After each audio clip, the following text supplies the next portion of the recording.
3, 2. Warning. This video contains super awesome content not suitable for people who don't enjoy super awesomeness. Viewer discretion advised.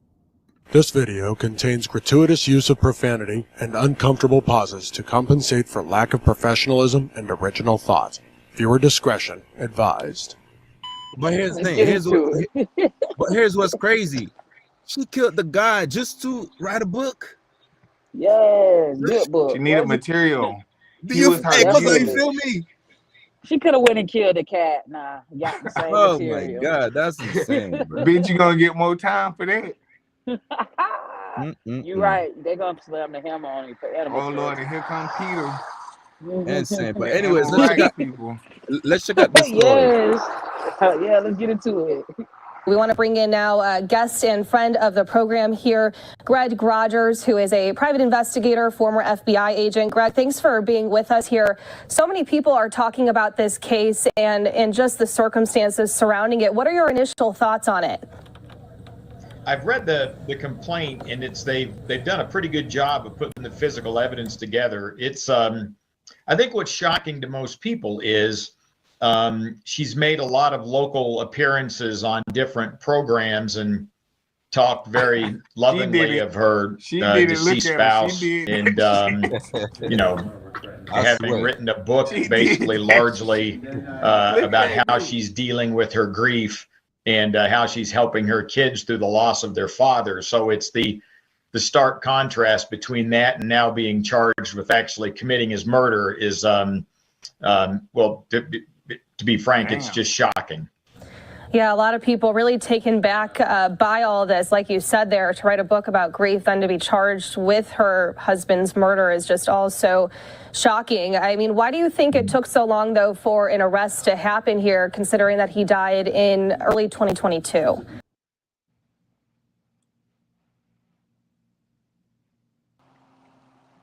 The police department that did that case, they seem to have had pretty good physical evidence from the very beginning. In the complaint, it talked about they served search warrants and had access to their computer information. They had family information. They have an individual who's identified in the affidavit as CL, who was clearly the drug distributor who got her the fentanyl, who has a criminal history, and she knew that person. That person had the ability to acquire narcotics for her, and so they have pretty good evidence. I suppose they just wanted to take their time and make sure they had it locked down and had all the information they needed. And in deference to them, it's not a case where you have to worry about her harming someone else. This isn't someone that you think is being aggressive towards other people. They clearly believed that she was after her husband's insurance policy. There we go. It was a little over $3 million. There we go. And so did it for that I think they just took their time to make sure they had all the facts straight, and they've done a pretty good job of putting that case together.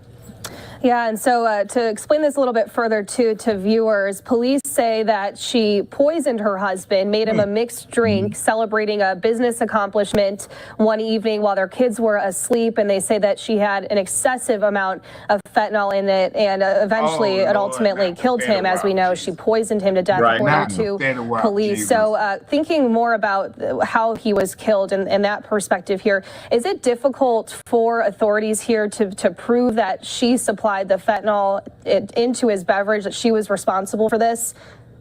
Yes, I mean, because her defense would clearly have been that this was self-induced, that maybe he had a problem with opioids. It's very easy to overdose on fentanyl, especially street fentanyl, because the drugs you're getting out of, she got those from a supplier here out of Ogden, Utah, which is unfortunately known to it's a place to go to get methamphetamine, fentanyl, OxyContin, other hard drugs. This man died. She took him after, because that's when she was on a promo book run. Oh yeah, she did it, and then there was 3 million on the line too. She was And on then a another book. 3 million on She the was on a line. book tour. She was living Yeah. life, but And guess So what? she's His selling book. this book. right, she Yeah. She's traveling the sitting down at a world. table with a bunch of books. It's hoes Yep. waiting outside the line, wrapped Yes, around that's the her street for this with her bitch. good book. Man. Did I'm she pretty get the sure Hey, money? hey. a lot of women probably could relate to her story. For Yeah, definitely. A lot of let's women be. that we cover on this network. She Yep. got a lot of fans. You already know she do. I about need to read this book now.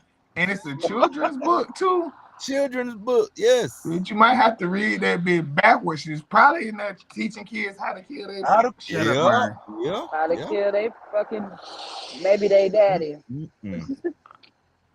But those are street drugs, so these aren't controlled by the FDA. You may get a pill that's represents that And it she only hit him with has that so many Fetty Wap, milligrams too. of fentanyl Still in it. It's Fetty going to, Wap. you know, Utah Fetty these are Wap. being put together by, you know, non-professionals. So it's easy to overdose on fentanyl, unfortunately, and it takes a very small amount. So her defense would have likely Overdose been and die. that he had a opioid problem and that he accidentally overdosed, crazy. like we've seen in the media with celebrities. But why it gotta be she's got celebrities? that's a tough argument for her now because she was the one that was acquiring the drugs. Oh, and it's in and Utah too. what they've learned from some of the families, the searches of the social media and the family's laptops, is that he was telling his family that he was concerned that she was trying to poison him. Right, yeah, a lot of really interesting details coming to light here. And the medical examiner, too, Greg, said that Eric Richins had 5 times the lethal dosage of illicit fentanyl, an opioid that's already 50 to 100 times more potent than morphine in his blood. That is insane. And then she got the drugs in the streets. And then she clearly doesn't need the $3 million if you're able to buy that amount of fentanyl. And she clearly didn't need to give him a hot shot. She could have just gave him something to take him out slowly. And then here's the thing too. She murdered that him. much fatty. As soon as that shit would have hit my tongue, I would have spit it out. You can't taste poison. I wonder how all about the she money. was able to sit there and watch him like react to this drug. That was crazy. That's crazy. That bitch needs to go under the fucking jail. It's for the money. You done gave this man a drink, a cocktail, or whatever. A volatile cocktail. Oh my gosh, that's and then sad. you already suspecting this bitch trying to kill you. Man, what the fuck? You got the drugs drinking everything they been bringing you. That's crazy. Now he wild. Look at it, and you know he was off the chain. Where these people from? Oh, Utah. Utah, yeah. That's him. Utah. No. That's another story. I'm getting ready. It's another crazy one. Gotcha. You know who else got the crazy stories? It's a lot of money in Utah. Once he found out, crazy stories out here. Right. It's one back to back. Oh Lord, what is this?